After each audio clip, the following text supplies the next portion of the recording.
Hey, right, I want to give a proper definitive answer to questions that I'm constantly being asked, and that is, why don't I review Chinese motorcycles?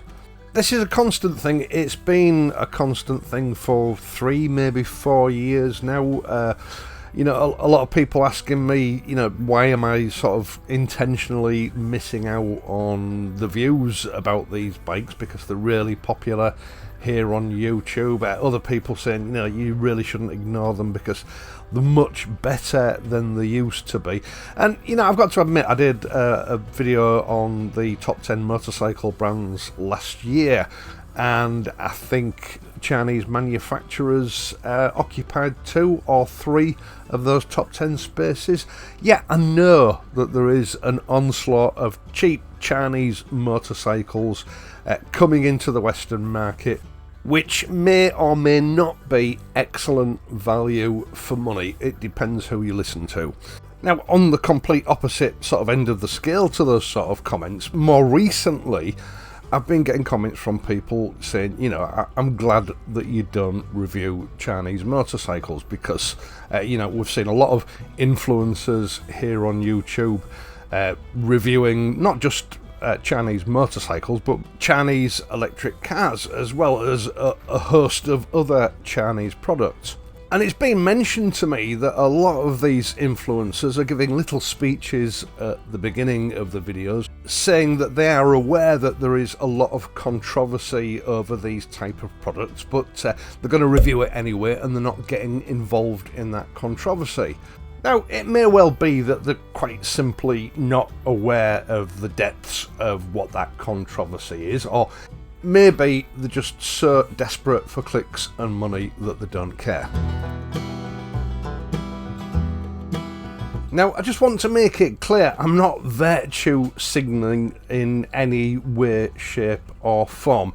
I was quite happily just not making videos about these sort of products without mentioning why. It's questions that are put to me that have prompted me to make this video, and in fact mention it once or twice in previous videos.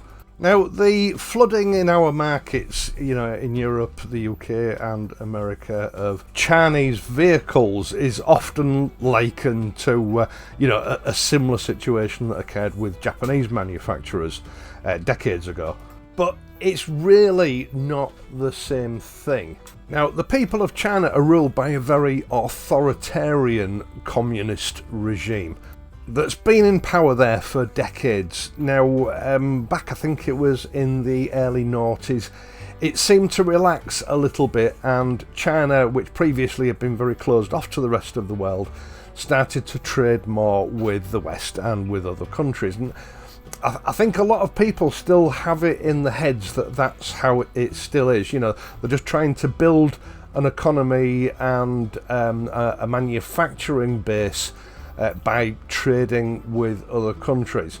Now, at that time, the regime had loosened up a little bit. It wasn't a democratic society as we would understand it, but there was a certain degree of democracy there.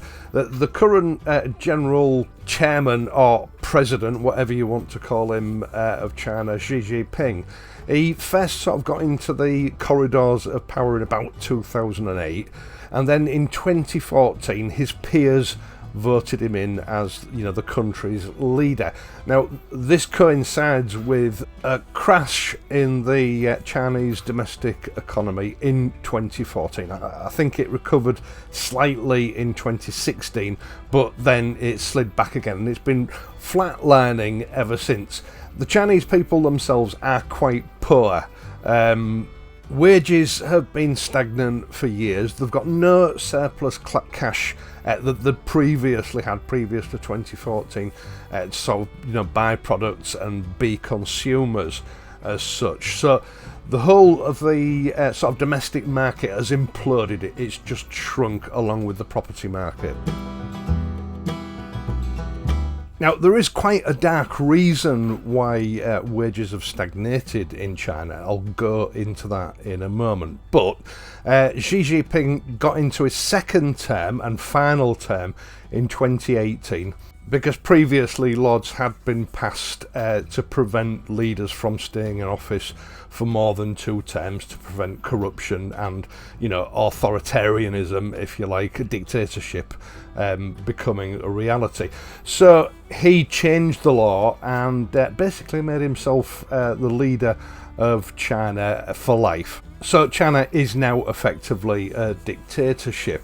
Now, the way I view it is that Xi Jinping is a bit like Putin. He wants to return to the old days, the old regime. So he immediately started building up enormous military forces. In fact, I think the estimates are that within the next 2 or 3 years, the Chinese military will be bigger than America's military, which is currently the biggest in the world. And obviously, in order to facilitate that, he needs a massive and very efficient industrial infrastructure. Now, the domestic market simply isn't big enough to support that. So, artificially, the Chinese government has kept it afloat by subsidies, by giving out grants for modernisation, new equipment. And industry has been encouraged to overproduce. They're making goods that they can't sell in their own market anymore. But on paper, all this overproduction makes it look like their economy is really strong when it really isn't. As far as trade laws are concerned, this kind of behaviour by a government is illegal. They're not supposed to be doing it. But Xi Jinping gets around this by proclaiming to the world that China is still a developing country, even though it's got a huge military, a huge manufacturing base, and it's even got a huge space program. Now, the reason it's considered illegal is because obviously these kind of practices by a government gives their industry an unfair advantage over other countries. It artificially brings down the price of those exported goods. No one else can compete with it. And that's my first reason for not promoting Chinese products, especially Chinese motorcycles. Now, the second reason I don't want anything to do with promoting Chinese products is slavery. Various anti-slavery organisations, as well as intelligence services from the UK, America, and various other Western countries, have without a doubt established that there are at least 6 million workers in China that are under state-sanctioned slavery conditions. Now, these are largely what are considered in the Chinese Empire to be minority groups, the Uyghurs, the Nepalese, and various other minority groups. They are arrested en masse and they're given a choice. You go to prison, or we'll put you up in very basic accommodation and we'll feed you, but you will work for us free of charge. If they refuse, they just disappear. And these people are working in the production chain of the automotive industry. That's motorcycles and cars, producing batteries, producing metals, steel, aluminium, everything that is required to build these vehicles. They may not be working on the final production line actually producing these bikes, but they are involved in the production chain that creates the materials and the components that are used to assemble those bikes. And of course, this is part of the controversy that some influencers refuse to speak about when they're basically helping to market these machines. Now, there are some absolute horror stories circulating. Whether they're true or not, I'm not entirely sure, but there are some absolute horror stories about what these people are subjected to, such as the children are sent to re-education camps, women are forcibly sterilised. It's all very reminiscent of a certain mid-20th century regime that was operating in Central Europe. Now, my third reason for not reviewing or promoting Chinese products, and again this is something else that other influencers and channels might like to ignore, is IP theft, intellectual property theft. That is technology that has been created by someone else and has then been stolen.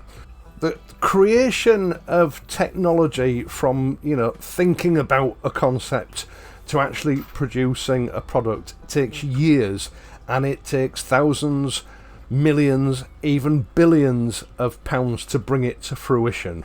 Now, China is always extolling its virtues as being, the centre of development and technology, but most of it is stolen. Now, in the West, we have laws against IP theft.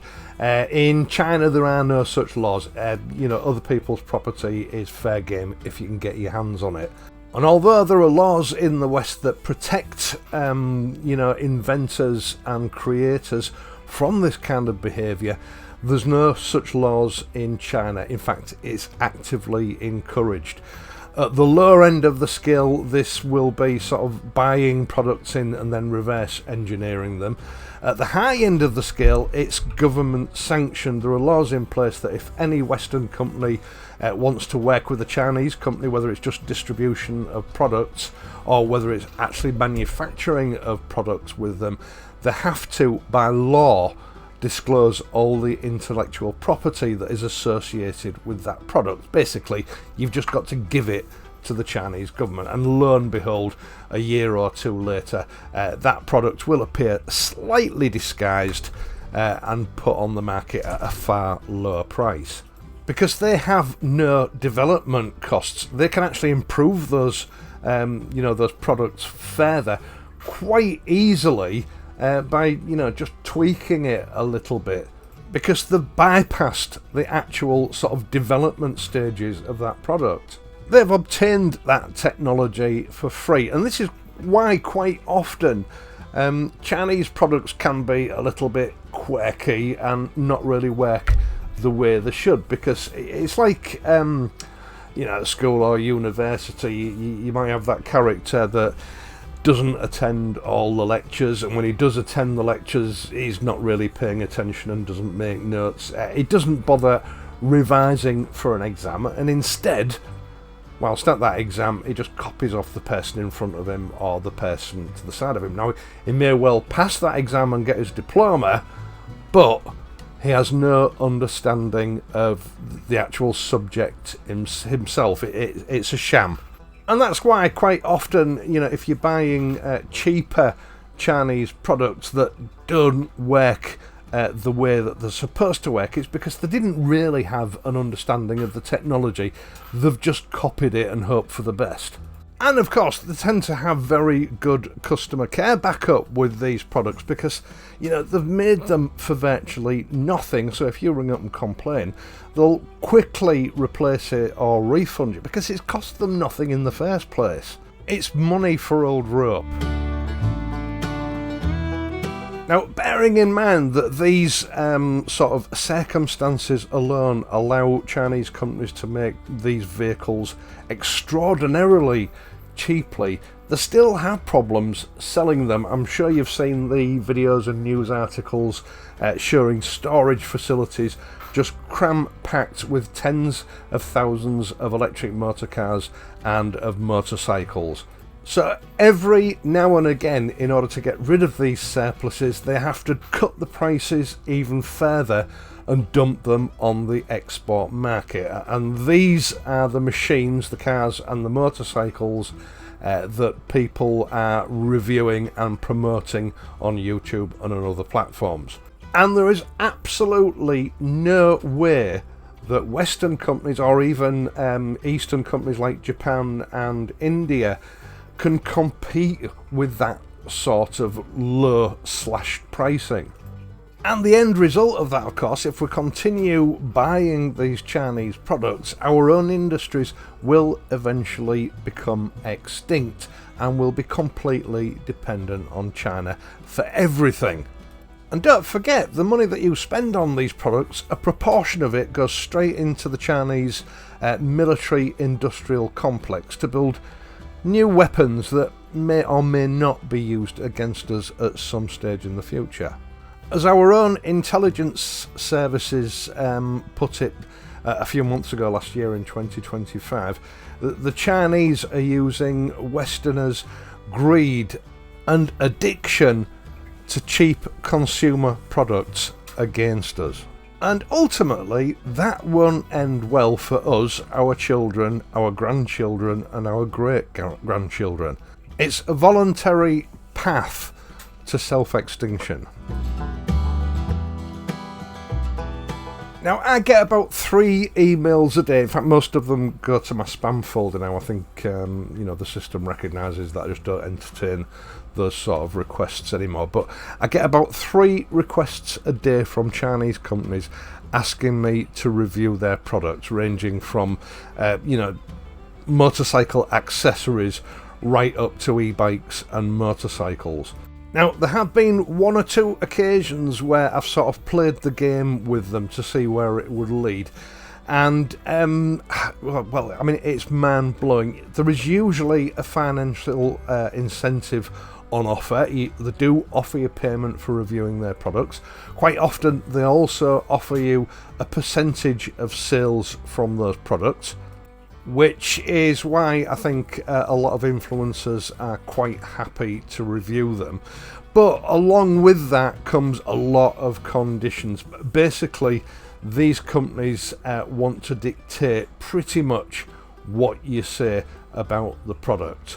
And generally, on every occasion when I've sort of, just explored what it is that's going on with these companies, they want to be able to review the review first before publication, and you have to sign a clause to say that you will be willing to change the video before publication to make sure it's to their satisfaction. That's how genuine these reviews of these products are. I personally don't consider that to be a review. I consider that to be a paid promotion or advert. And as I'm sure you know, if you've been following this channel for any length of time, I don't do paid promotions or adverts. And if you're willing to play the game with these companies, I've got absolutely no doubt it is very lucrative. I can see the attraction, and I fully understand why a lot of channels and influencers are more than happy to just produce a conveyor belt of reviews, in inverted commas, for various Chinese products, including motorcycles and cars. Now, in the interests of fairness, I suppose I should make the distinction. It's probably not the case for your average small channel that borrows a demonstrator from a dealership for a few hours. I've no doubt that they are probably fairly genuine reviews. And that also goes the same for people that buy these motorcycles and try to build a channel on them. I'm fairly sure that they will be fairly genuine reviews. So there you have it. That is why you don't see reviews of Chinese motorcycles on this channel. I'm not saying that you have to have the same views. You can disagree with me if you like. It's down to the individual really to decide what's right and what's wrong. I've never made a big thing of it on this channel. It's just an omission from the channel's content. I've never really wanted to make a big thing out of it, but it does get to a point where people are asking all the time, and rather than trying to explain to everybody individually in comments why I don't review Chinese products, I thought it's better just to make a complete video on the subject so everyone knows. Now, this is not conspiracy theory. This is proven historical facts from various world organisations against slavery, etc., trade organisations, and in fact the security and intelligence services of most countries in Europe, the UK, and of course America. And this video, to be honest, has barely even scratched at the surface. It's just sort of the main bullet points of the dangers of buying Chinese products as I see it. The Chinese government has accrued enormous wealth through these practices over the last decade or so, and they've used that wealth to virtually purchase entire countries, or at the very least buy up or invest in the business concerns and businesses of other countries. And this is not investment in those countries. It's a one-way street with the Chinese government. They simply pull all the profit they can out of it, and it goes straight back to China and China's industrial military complex. One good example, of course, is Thames Water, which is partially owned by a company owned by the Chinese government and has been the worst performing water company over the last 10 years. Because the profits have gone to China and none of them have been put back into preserving, restoring and building infrastructure. And there are thousands of examples of this all over the world. The only defence I can see from a consumer's point of view is simply to avoid, where possible, buying Chinese products. You're certainly not going to get any help from a lot of the governments around the world, because a lot of them are quite simply frightened of the Chinese regimes. Perversely, they still seem to think that Chinese investment in our countries is a good thing, even though historically it's been proven to be quite the opposite.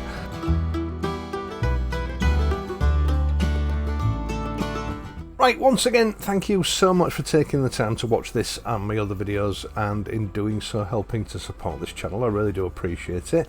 I would also appreciate it if you would leave a like, hype this video if the hype button is available to you, and subscribe to the channel if you're not already a subscriber. Believe it or not, over 80% of the people that watch my videos are not subscribed. And subscriptions do help with a channel's reach on this platform. Now, there are other ways that you can help me out, again voluntary, by signing up to my Patreon page, leaving PayPal donations, details of which are in the video description down below, or you can use the super thanks button. I am of course going to be back next week, so until then, please ride safely and I'll see you soon.